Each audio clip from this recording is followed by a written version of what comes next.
Hey y'all, welcome back to my channel. I am the Divine One, and I'm bringing you yet another assortment. To the new subscribers, welcome, and to the OGs, welcome back. Today, I'll be peeling back the layers of Donald Trump's latest attempt to roll back a campaign promise. Maybe you heard him say a time or two, or 1,000, that he's going to lower the cost of groceries. Cost of apples are going to go down. The cost of bacon and eggs is going to go down. You know, he had this previous obsession for all of 3 months with grocery prices. But for all of you spade players, this should sound familiar to you. He's reneging because he's a renegger. He said he had 10 books, but he had one impossible looking ass. But let's be real, this isn't about bacon or eggs. This is about weaponizing white grievance to distract from failed policies from his previous administration to the disastrous policies to proposing for his second term, and the unchecked incompetence he just gets to have for whatever reason. It's because he's yet another mediocre white male filling upward as per usual. Nothing else to see here. Moving right along. I know how poor white people love to other themselves too, but you are a part of the marginalized as well. So we're going to unpack why his promises to fix the economy don't align with reality, how his rhetoric fuels division, and the larger implication for marginalized community, including for white people. Get ready to dive deep, because this isn't just political theater, it's a masterclass in manipulation. Let's go. He's still eating. The leopards, they not missing a meal. The leopards they crunching and munching. The leopards are going, I almost passed the leopards the other day. Num, num, num, num, num. That's all I heard. They was just feasting. They're still at the buffet of Maga regrets. Okay, the people that left around, you know what else? They really did think that they were special, that they were somehow absolved, that they were somehow exempt from the leopards. And the leopard said, no, we're going to start with your faces first. Okay, we're going to get so full that we can't deal with the people who did know how to act right and have some basic common sense and did the true research. Okay, so those people we can't go after because they sit on a very high moral heel, and you're right here down here with us. In fact, we have to scoop down and get you because you're so far in the gutter. But we get into that face, baby. That's what the leopards are saying. We are crunching and munching from 2025. And they said, thank God that black women have finally got it in their minds to let people fight their own battles, because these people don't know how to fight. And that's just going to be more food for us. Okay, we're going to munch, num, num, num, num, num. That's what we're doing in 2025 going forward. Let's talk about Donald Trump and the Republicans' 3-month-long monologue on grocery prices, bacon, egg, and gas, you name it. He's been ranting, yet where are the hearings on actionable policies? Instead of meaningful solutions, we see proposals like tariffs on imported goods and mass deportations of undocumented workers, policies that economists warn could further increase grocery prices. Tariffs raise production costs, which are inevitably passed on to the consumer. Deportations create agricultural labor shortages, driving up food costs. So, is this about addressing inflation or pandering to his base? Because the Republican Congress, never mind all of the infighting, never mind the 3,000 votes we have to have for a Speaker of the House, never mind those issues, never mind the fact that instead of discussing cost of living issues, instead of discussing gas prices, instead of discussing the cost of bacon and eggs, we spend hearing after hearing being shown pictures by Marjorie Taylor Greene of Hunter Biden's penis. We'll say penis, okay? Despite the rhetoric, Trump's economic strategies, they lack specifics. According to his campaign, he plans to improve supply chains and reduce energy costs. But here's the truth. Such promises are hollow when paired with policies that contradict those goals. It's almost as if he's priming his base for failure, subtly signaling, hey, prices won't drop, but it's not my fault. It seems like after this election, the only thing that's going to be eating is the leopards. The leopards are going to still be crunching and munching. Well, into this term, it'll be the only thing that's crunching and munching. It's the leopards. Y'all going to be starving unless you're going to be picking your own avocados and lettuce. And looking at these backs, okay? I know you're not eating no lettuce or spinach, okay? So we're going to stop it right there. At this point, I don't even think Donald Trump had a concept of a plan. I don't even think he could spell the word plan.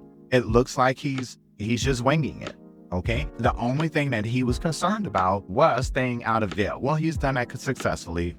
Meanwhile, the policies that he's proposing doesn't propose anything about putting more money into your pocket or savings at the cash register or reduction in cost of living. The only thing he's been talking about as of lately is that he may not be able to get the prices down because once they go up, it's hard for them to come down. Yet another indication that he don't know. He doesn't know anything about economies, because when supply is high and demand is low, they're going to need to do something to attract you, the consumer, to come and purchase some of that supply, is to reduce prices. But what is he proposing now after that revelation there?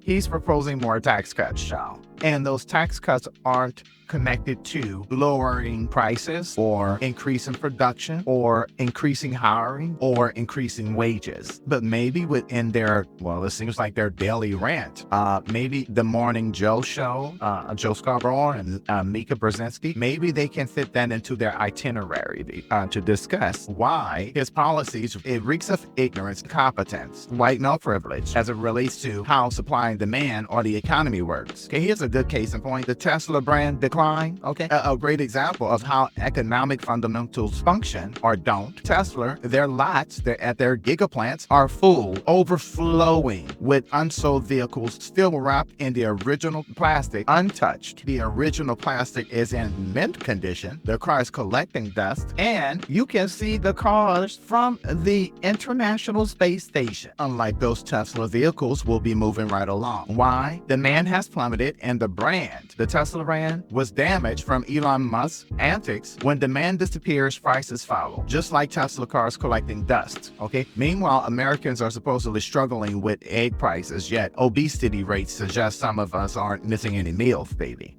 The contradiction couldn't be starker. And to be honest with you, this election was about white grievance personified, and that personification came in the form of Donald Trump. Okay, let's address the elephant in the room, or should I say the orange idiot in the room. Donald Trump has become the embodiment of white grievance. He is the avatar of a movement fixated on victimhood, convinced that minorities are the reasons white Americans can't get ahead in a system designed for white people to get ahead, and they still manage to fail. But that's neither here nor there. This is a grievance politics made flesh, yet media outlets have failed to call out this transparent play. Trump openly embraces white nationalism, and the media lets him. Barack Obama, in contrast, had to be flawless. Kamala Harris, she needed her own sister soldier moment, according to Morning Joe, just to meet their impossible standards. Trump, he gets a pass. Why? Because he validates their biases.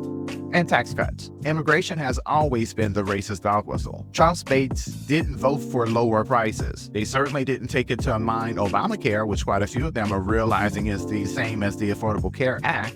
But I digress. They voted for ethnic cleansing on a policy level. The deportations, anti-immigration rhetoric, the anti-Muslim rhetoric, and white nationalist undertones weren't bugs in this system. They were features. Yet the irony is glaring. Much of our food and supply depends on immigrant labor. Mexico, the second largest supplier of U.S. fruits and vegetables, is integral to our supply chain. Alienating this labor pool harms everyone, but logic was never the cornerstone of Maga ideology. Other policies, and let's not forget the white women who voted for Trump despite his misogyny. These same women will bear the brunt of his anti-abortion policies. Imagine this, your daughter in a public restroom, unconscious, with a coat hanger hanging out of her hooch as her only access to reproductive healthcare. That's a dystopia you voted for. Let's be clear, the women back in Trump are complicit in their own subjugation. Okay, no one can come out of this saying that they did not know. Absolutely not. Speaking of hypocrisy, remember the outrage over gas prices under Joe Biden? Never mind that those gas prices went up due to the amateurish, shameful, botched, bungled, careless, disastrous, inept, incompetent, mangled, negligent, substandard, shameful COVID-19 response from the first Trump administration. I don't understand how no one remembered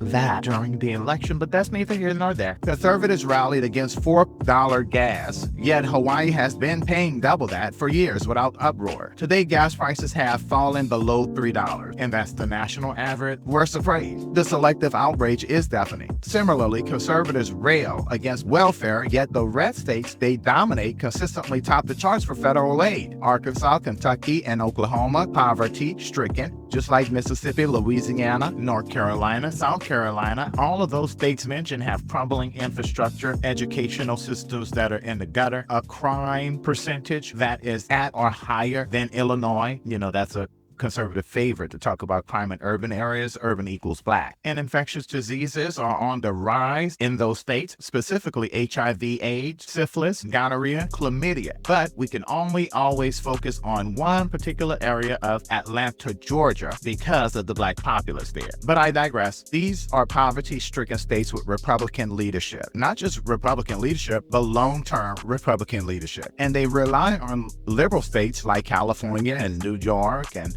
Illinois to subsidize their existence. And let's not overlook Brett Favre, since we're talking about welfare, who misappropriated millions meant for welfare programs to fund a volleyball game. Where's the accountability? Why isn't Merrick Garland? Why didn't he prosecute him? And the governor of Mississippi at the time, okay? It's a double standard, especially when it comes to white men. The root of the decline of the United States is centered around white male incompetence. This country's decline can be traced directly to incompetent white male leadership propped up by white grievance politics. From George W. Bush's economic disasters to Trump's chaotic tenure, the first time, the pattern is clear. After Bush's mismanagement, Barack Obama worked tirelessly to clean up his mess, delivering economic growth and reducing deficits. Hell, we can go back to George Herbert Walker Bush, George W.'s father. After his tenuous 4-year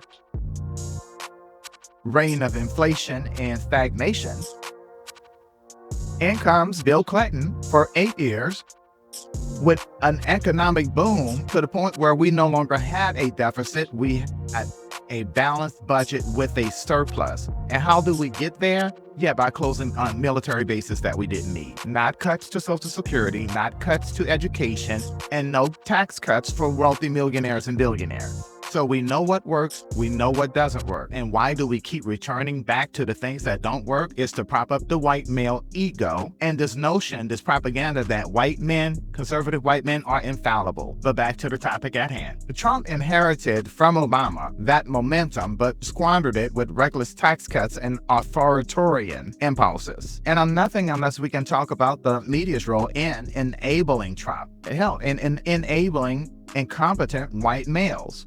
I just can't include Trump. We're going to have to include Mitch McConnell. We would have to include Speaker Mike Johnson. They're nothing unless they're changing Speaker of the House for whatever reason. But the media shares the blame for normalizing Trump's authoritarianism. Networks like Fox News have spent years stoking division, celebrating white grievance, and vilifying marginalized communities. Their hypocrisy is staggering.